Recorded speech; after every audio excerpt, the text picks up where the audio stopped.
ganap namin today? Babalik kaming ulit dito sa Wilcon Depot dahil kinapos yung gamit ni paring Ether. Pero bago kami pumasok, pinuntahan muna ulit namin yung sa Barangay Pio kung saan doon kami bumili ng beef wagyu para doon sa mga nagtatanong kung saan ang location nito. Nice ass! In fairness, di butas ang shorts niyan. Pagkabili, dumiretso na kami sa Bilens at kami mga nagugutom, walang makain sa bahay. Dito kami pumunta sa Bilens sa paboritong kainan ni Doc Zar. Umorder siya ng munggo, sabay tanong, dito kaya sa maliit na kawali niluto yan? Pagkasyo nga din. Abe, oo naman. Joke lang, di na kayo mabiro. Siyempre, niluto yan. Dun sa kawaling, mas maliit pa dyan. Umorder kami ng tag-isang ulam. Aba, may fried chicken pa yan. Kasabi-sabi ba naman, magpakabusog ka na at hanggang bukas na yan. Ako na kayo sakyan na lang. Pagdawin mo na. Mabus na to. Sakyan na lang ako.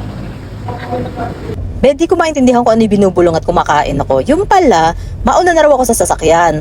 At pagkatapos daw nito, lalabas na rin siya. Plano pa palang tumakas. Alam niyo, ang gusto ko lang kay paring Ether, sweet yan. Tingnan niyo naman yung nabawa sa fried chicken bago ako bigyan. Nung magreklamo kung puro buto na yan, binaligtad. At sabi, may laman pa yan. Asan? Pagkatapos kumain, diretso kaming Santo Niño at kami merong bibigyan. Habang daan kami nagkakatawanan. Suya ako sa kinain natin na. Alam na ba sa rep yung gelatin tsaka leche plan? Ganun pa tayong ganun. Dahil naman tayo mga ganun. Ito ba? KJ. Hindi pa yung isa. Pasensyahan mo na. Ano bang pasensyahan? Ito yung tote bag, maliliit lang to ha. Okay, thank you so much. Galing mo talaga. Ikaw marami ka nang kita sa ano. Hindi, maliit lang. Siyempre, giving back lang kunwari. Ay, puso. Hala ka na kapatid. Okay na Buti may dala ka plastic, tama nga, mahirapan ka. Saan Sige. bahay nyo?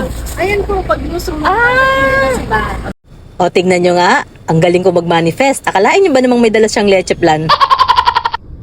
Kaya ang susunod kong ima-manifest, Kami po ay yayaman!